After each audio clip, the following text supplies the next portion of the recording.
Hello, today we will examine whether price ceilings on prescription drugs are a good idea. I'm Ege, I'm a high school student in Virginia. Hi, I'm Laura, and I attend high school in Dubai.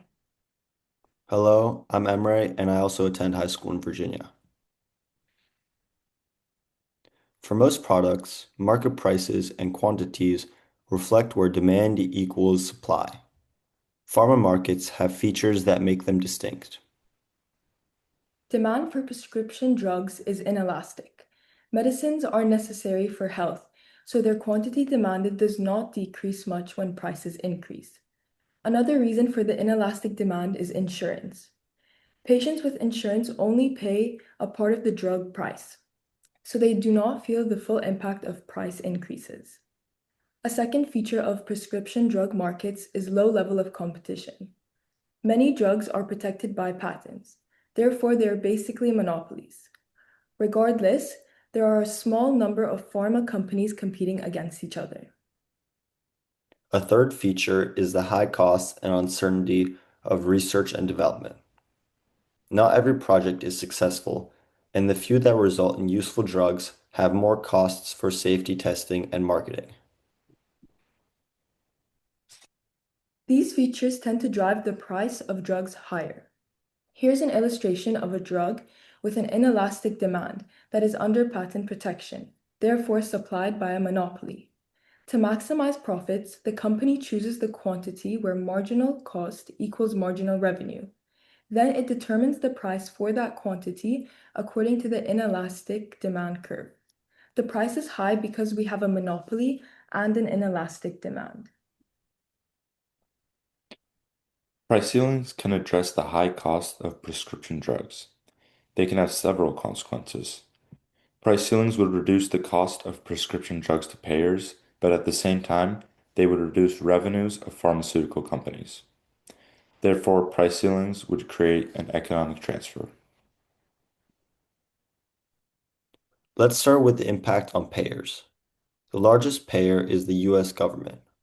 The US government paid over 51% of prescription drug costs in 2024. The next largest payer is private health insurance companies. Out-of-pocket payments by individuals are 12% of total costs. These include payments by uninsured and copays by those with insurance. At 12%, out-of-pocket payments seem like a low percentage, but in dollar terms, they amount to over $55 billion.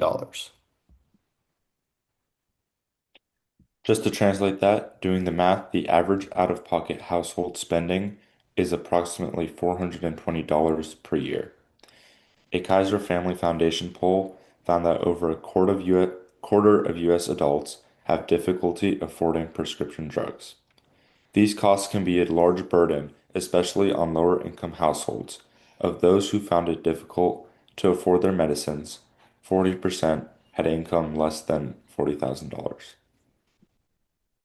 Let's consider who would benefit from price caps. The government would benefit the most because they are the largest payer. Private insurance companies would benefit too.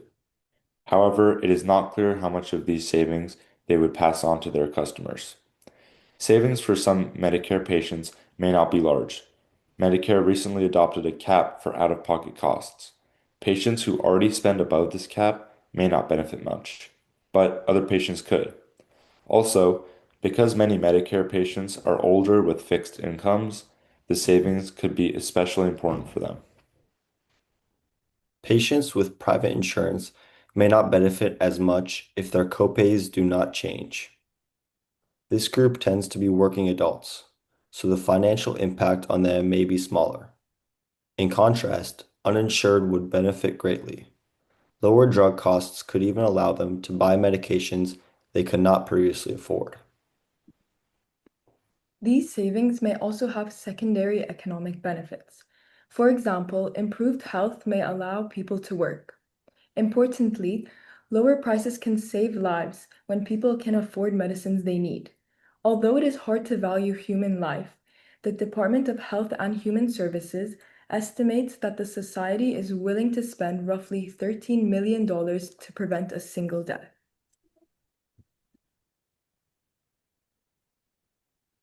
A big loser from price ceilings will be pharma companies. Consider Eli Lilly, one of the largest pharma companies. Eli Lilly earned over 60% of its US revenues from two weight loss drugs, Mounjaro and Zepbound. If there was a price ceiling on these two drugs alone, Eli Lilly's profits could decrease significantly.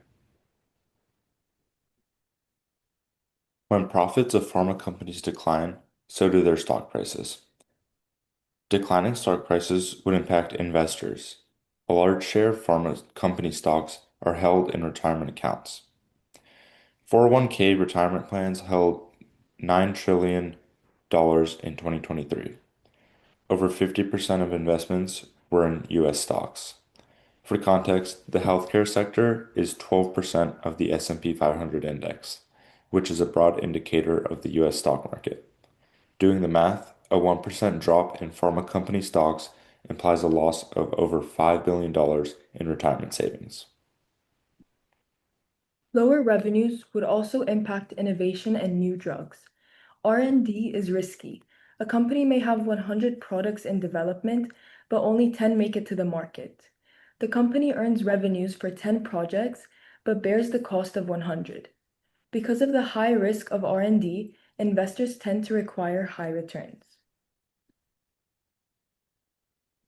Consider Eli Lilly again. In 2025, 25% of its revenues went to R&D. A decline in revenues could reduce its R&D.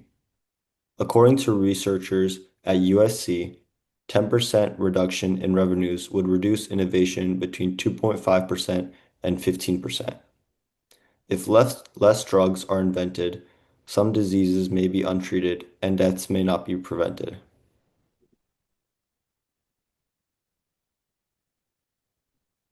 Recently, the US government put in place a new policy similar to price ceilings.